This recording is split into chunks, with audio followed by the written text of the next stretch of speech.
صدق اللہ مولانا العظیم۔ یا اکرم الخلق مالی من الوذ بہ سواک عند حلول الحادث العممی،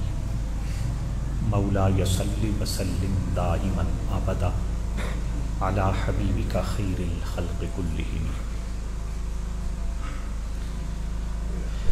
آپ کو یاد ہوگا کہ پچھلے جمعۃ المبارک کو حضور نبی رحمت صلی اللہ تعالی علیہ وسلم کی سیرت پاک کے حوالہ سے گفتگو شروع ہوئی تھی، اور یہ عرض کیا گیا تھا کہ حضور علیہ الصلاۃ والسلام کی ذات صورت کے اعتبار سے، حسن کے حوالے سے، جمال کے لحاظ سے اور سیرت کے اعتبار سے بے مثل اور بے مثال ہے۔ سارے انبیاء، سارے رسول سیرت کے اعتبار سے اس لیے قابل نمونہ ہوتے ہیں کہ اللہ کریم نے ان کو یہ عزت، یہ مرتبہ اور یہ کمال دے رکھا ہے کہ وہ زندگی کے کسی بھی حصے میں گناہ کے قریب نہیں جاتے، اور جو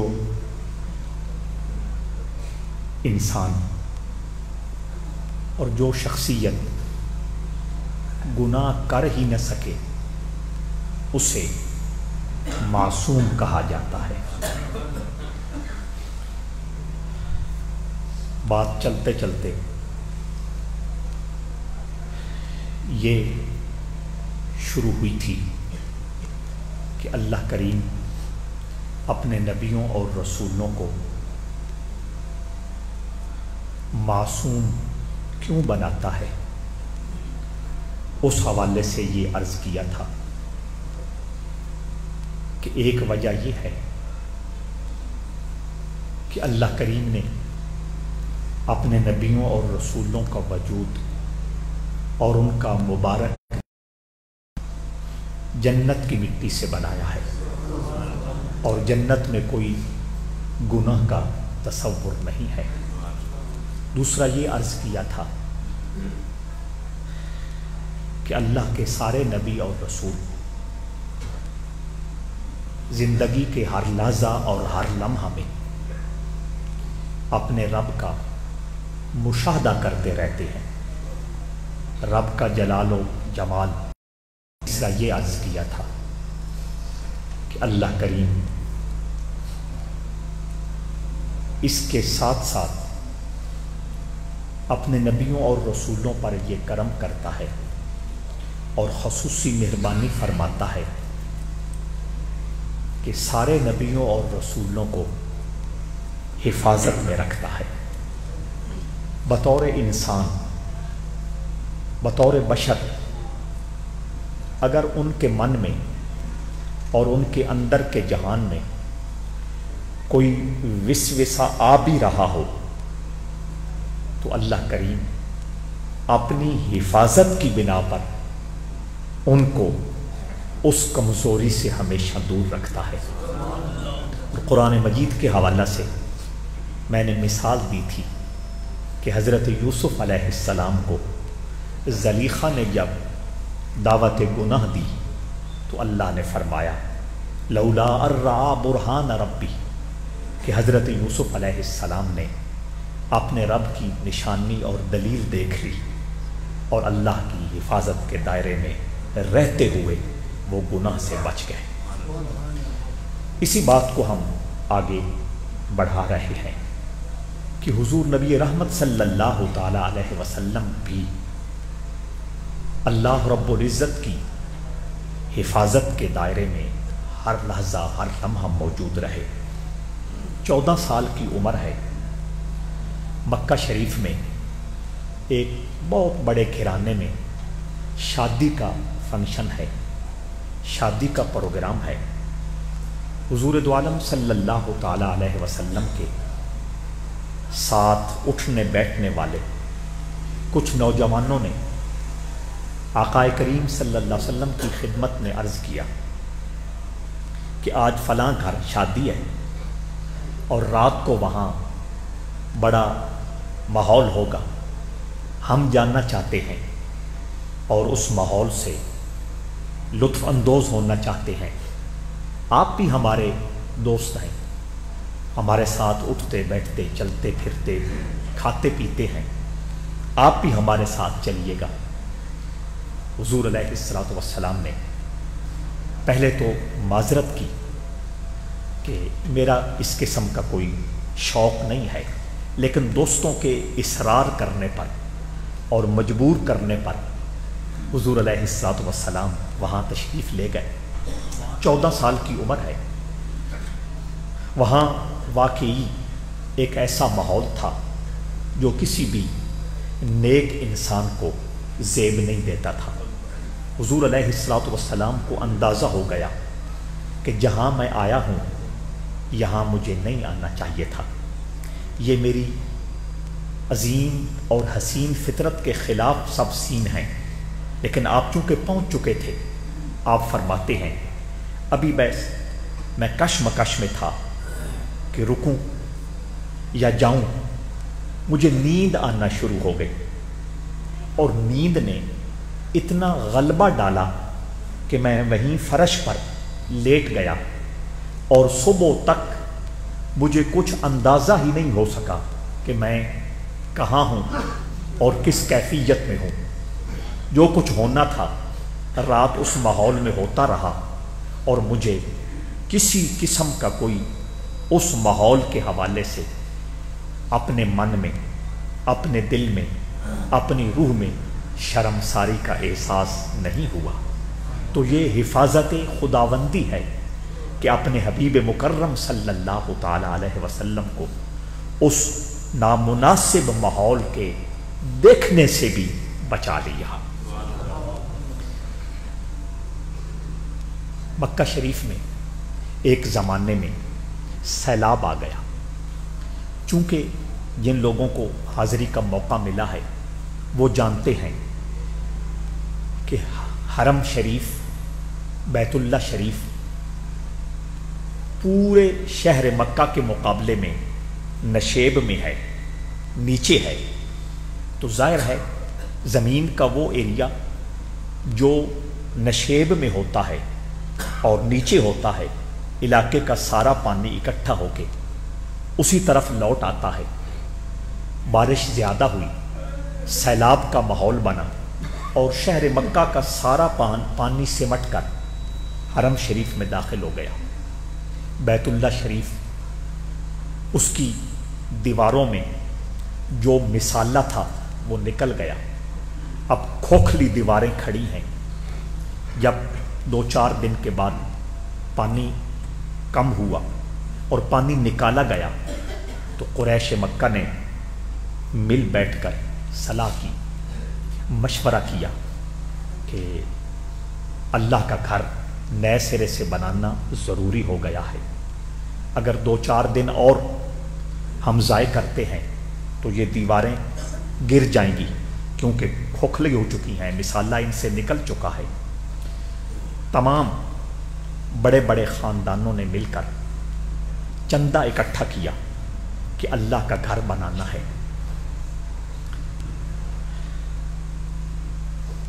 اس وقت انہوں نے ایک بات کا خیال رکھا، اور یہ بات پڑھ کر اور یہ بات سن کر اور سنا کر حیرانی بھی ہوتی ہے۔ انہوں نے اس بات کا بڑا اہتمام کیا اور اس بات پر بڑا زور دیا کہ اللہ کے گھر کی تعمیر کے لیے جتنی رقم اکٹھی ہو رہی ہے اور جتنا پیسہ جمع کیا جا رہا ہے، اس میں ایک پیسہ بھی حرام کا نہیں ہونا چاہیے۔ حالانکہ ہر قسم کی خامی، ہر قسم کی خرابی، اور ہر قسم کا بڑے سے بڑا گناہ ان کی فطرت میں اور ان کی شخصیت میں پوری طرح موجود تھا، لیکن اس کے باوجود ان کی فطرت میں یہ بات بھی بیٹھی ہوئی تھی کہ اللہ کے گھر کے معاملے میں ہم نے حرام پیسے کو شامل نہیں ہونے دینا، جبکہ ان کی اکثر آمدنی حلال نہیں تھی، اکثر آمدنی شریعت اور اللہ کے قانون کے خلاف تھی۔ اس کے باوجود ان کے من میں یہ بات اچھی طرح بیٹھی ہوئی تھی کہ اللہ کے گھر میں ایسا پیسہ نہیں لگانا جو مشکوک ہو، جو ناجائز ہو اور جو حرام ہو۔ حضرات عزیز وقار، آگے جانے سے پہلے ان کے اس عمل سے اور ان کے اس رویے سے ہمیں بھی کچھ سمجھنا ہوگا، ہمیں بھی کچھ سیکھنا ہوگا۔ خواہ وہ مسجد کی انتظامیہ ہو، مسجد کے متولی ہوں یا عوام ہوں، وہ ہمیشہ اس بات کا اہتمام کریں اور اس بات کا خیال رکھیں کہ جب بھی اللہ کا گھر بنانا ہو اور اللہ کے گھر کی تعمیر ہو رہی ہو تو اس اللہ کے گھر میں ایسی رقم کو شامل نہ کیا جائے جسے میرا اللہ اور میرا رسول ناپسند فرماتا ہے۔ بے شک ان کا یہ رویہ اس اعتبار سے کہ وہ کافر تھے، زمانہ جاہلیت سے ان کا تعلق تھا، لیکن ان کا یہ رویہ قابل تقلید ہے، قابل تحسین ہے اور قابل تصدیق ہے۔ مولا علی رضی اللہ تعالیٰ عنہ فرماتے ہیں، لا تنظر الی من قال بل انظر الی ما قال۔ کوئی بندہ کچھ کہہ رہا ہے، وہ جو کہہ رہا ہے اگر اس میں اچھائی ہے، جو کہہ رہا ہے اس میں نصیحت ہے، جو کہہ رہا ہے اس میں تیرے لیے اور سارے لوگوں کے لیے فائدہ اور نفع ہے، تو پھر یہ نہ دیکھ کون کہہ رہا ہے، یہ دیکھ کیا کہہ رہا ہے۔ تو وہ بے شک وہ کافر ہیں، بے شک وہ مشرک ہیں، بے شک وہ زمانہ جاہلیت کے بڑے بڑے گبھرو سردار ہیں، لیکن ان کا یہ عمل اور ان کا یہ رویہ ہمیں دعوت فکر دے رہا ہے، ہمیں یہ بات سمجھا رہا ہے کہ اگر وہ مشرک ہونے کے باوجود خانہ خدا میں ایسی رقم لگانا پسند نہیں کرتے جو ناجائز ہے، جو حرام ہے، جو مشکوک ہے، ہم تو الحمدللہ لا الہ الا اللہ محمد الرسول اللہ کے سائے تلے رہ رہے ہیں۔ ہمیں کھرے کھوٹے کی پہچان ہے، ہمیں حلال حرام کا امتیاز ہے، ہمیں جائز ناجائز کا فرق پتہ ہے، لہٰذا جان بوجھ کر مسجد کی انتظامیہ ہو یا مسجد کا کوئی متولی ہو یا عوام ہو، وہ اللہ کے گھر میں ایسا پیسہ شامل نہ کریں جسے اللہ اور اس کے رسول نے ناپسند فرمائے۔ اس بات کو آپ نوٹ کریں اور اس بات کو آپ پلے باندھیے گا کہ اگر دل چاہے کہ اللہ کے گھر کی خدمت کرنی ہے، بے شک 1 روپیہ ہو جائے، 10 روپے ہو جائے، 100 روپیہ ہو جائے، کم سے کم خدمت ہو جائے، لیکن جو اللہ کے گھر کے لیے آپ پیش کر رہے ہیں وہ A to Z ستھرا ہونا چاہیے، وہ مکمل طور پر جائز اور حلال ہونا چاہیے۔ تو حضرات عزیز وقار، یہ ان کا رویہ تھا جنہیں ہم مشرک کہتے ہیں، جنہیں ہم دشمن دین، دشمن خدا، دشمن قرآن اور دشمن مصطفیٰ کہتے ہیں۔ وہ یہ رویہ بتا رہے ہیں کہ اللہ کے گھر میں ہم نے ایسا کوئی پیسہ شامل نہیں کرنا جو مشکوک ہو، ناجائز ہو اور حرام ہو۔ اور اس کا وقتی نقصان کیا ہوا وہ میں عرض کرنے لگا ہوں۔ جو پیسے اکٹھے ہوئے، جو فنڈنگ ہوئی، جو چندہ جمع ہوا، اس سے اللہ کا وہ گھر جو حضرت ابراہیم اور حضرت اسماعیل علیہم السلام نے تعمیر کیا تھا، وہ پورا اس موقع پر تعمیر نہ ہو سکا، کیونکہ اگر وہ ساری بنیادیں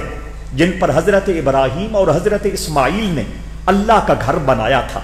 ان بنیادوں پہ وہ کمرہ اور وہ بیت اللہ شریف مکمل ہوتا تو خرچہ بڑھ جاتا تھا، اور ان کے پاس حلال اور جائز رقم اتنی تھی کہ وہ مجبور ہو گئے کہ اس احاطے میں کمی کر دی جائے۔ اس لیے جن لوگوں کو وہاں حاضری کا شرف حاصل ہوا ہے، یا تصویر میں آپ دیکھتے ہیں کہ ایک اللہ کا وہ گھر ہے جس کے پتھر سیاہ رنگ کے ہیں اور اس کے ساتھ ایک چھوٹی سی دیوار ہے، اس دیوار اور بیت اللہ شریف کے درمیان جو خالی جگہ ہے اس کو حتیم کہتے ہیں۔ حضرت ابراہیم خلیل اللہ اور حضرت اسماعیل ذبیح اللہ نے اللہ کا جو گھر بنایا تھا، اس میں یہ جو باہر کا حصہ اس چھوٹی دیوار کے اندر ہے شامل تھا۔ بعد میں خرچہ پورا نہ ہونے کی وجہ سے وہ حصہ چھوڑ دیا گیا۔ یہ الگ بات ہے کہ اس حصے کو اللہ اور اس کے رسول کے دربار میں وہی ویلیو، وہی مقام، وہی شان اور وہی برکت حاصل ہے جو اللہ کے گھر کو حاصل ہے۔ اور آپ لوگوں کے علم میں ہونا چاہیے اور آپ کی معلومات میں یہ بات مستحکم طور پہ موجود ہونا چاہیے کہ وہ ایریا جو چھوٹی دیوار کا ایریا ہے اس کے اندر 2 قبریں بھی موجود ہیں، ایک حضرت اسماعیل ذبیح اللہ کی اور دوسری سیدہ ہاجرہ جو حضرت ابراہیم خلیل اللہ کی اہلیہ ہیں اور حضرت اسماعیل کی والدہ ہیں۔ ان دونوں کی قبریں اس حتیم کے اندر موجود ہیں۔ تو خیر میں عرض یہ کر رہا تھا کہ وہ حلال پیسہ زیادہ نہ ہونے کی وجہ سے ان قریش مکہ نے فیصلہ کیا کہ وہ اللہ کا جو گھر ہے اس کا سائز چھوٹا کر دیا جائے۔ حضور علیہ الصلوۃ والسلام نے اس بات کو قبول فرما لیا۔ اس وقت تک حضور نے اعلان نبوت نہیں فرمایا تھا، 25 سال کے قریب آپ کی عمر تھی اور بظاہر شہر مکہ میں آپ کا وہ وقتی طور پر لیول بھی نہیں تھا کہ آپ اپنی کوئی رائے فائنل فرماتے، اپنا کوئی حکم جاری فرماتے۔ آپ ان لوگوں کے ساتھ ان کی مشورے، ان کی صلاح اور ان کے معاملات میں بس برابر کے شریک ہوتے تھے۔ آپ نے بھی کہا ٹھیک ہے، اگر فنڈ کی کمی ہے، پیسہ پورا نہیں ہے تو بیت اللہ کا سائز کم کر دیا جائے۔ اب وہ لمحہ آ گیا، وہ مرحلہ آ گیا کہ اللہ کے گھر کی تعمیر کرنی ہے۔ مستری آ گئے، مزدور آ گئے، قریش مکہ خود بڑے بڑی سرداری کے باوجود، بڑی بڑی عمارت کے باوجود اور بڑے بڑے روب داب کے باوجود وہ مزدوروں میں خود شامل ہو گئے کہ اللہ کے گھر کی تعمیر کی سعادت حاصل کر سکے۔ تو اس سے بھی پھر ہم نے ایک بات سمجھنی ہے، آج بھی بڑے بڑے لینڈ لارڈ ہیں، آج بھی بڑے بڑے جاگیردار ہیں، آج بھی بڑے بڑے عہدیدار ہیں حضرات ذی وقار۔ اگر وہ لوگ جن کو ہم کافر کہتے ہیں، جن کو ہم مشرک کہتے ہیں، جن کو ہم دوزخی تک کہتے ہیں، اگر وہ اللہ کے گھر کی تعمیر کے لیے اپنے آپ کو پیش کر سکتے ہیں تو ہمیں اللہ کے گھر کی تعمیر کے لیے اگر وقت نکالنا پڑے، اپنا آپ پیش کرنا پڑے تو ہم شرمندگی محسوس کیوں کرتے ہیں؟ اس لیے کبھی بھی اگر یہ اللہ موقع عطا فرمائے تو خوشی سے اسے عزت سمجھا جائے، اسے اپنی شان سمجھی جائے، اسے اپنا وقار سمجھا جائے کہ اللہ نے اپنے گھر کی تعمیر کے لیے میرے ہاتھوں کو قبول فرما لیا ہے، میرے پیروں کو قبول کر لیا ہے، میری جسمانی طاقت کو اس نے قبول فرما لیا۔ حضرات ذی وقار، جب وہ مرحلہ اور وہ گھڑی آ گئی کہ اللہ کے گھر کی تعمیر کرنی ہے تو قریش مکہ نے ایک عجیب بات کہہ دی۔ ایک طرف تو وہ پیسہ نہیں لگا رہے جو مشکوک ہے، جو ناجائز ہے اور جو حرام ہے، ایک طرف وہ ذہن ہے۔ اب دوسری طرف ایک اور سوچ ڈیولپ کر گئی اور اس کا تعلق جاہلیت سے ہے۔ کہنے لگے جب تک اللہ کا گھر تعمیر ہوتا رہے گا، جتنے لوگ اس تعمیر میں شامل ہوں گے، مستری ہو، مزدور ہو یا کسی اور ورکنگ کے لیے آئے ہوں، کوئی شخص بھی کپڑے نہیں پہنے گا، نہ قمیض پہنے گا، نہ تہبند باندھے گا، نہ شلوار استعمال کرے گا، ننگے اللہ کے گھر کی تعمیر کریں گے۔ اب کنسپٹ کیا ہے، اس کے پیچھے سوچ کیا ہے؟ اپنے طور پہ وہ یہ سمجھ رہے ہیں کہ ان کپڑوں کے ساتھ ہم کئی غلطیاں کرتے ہیں، کئی گناہ کرتے ہیں،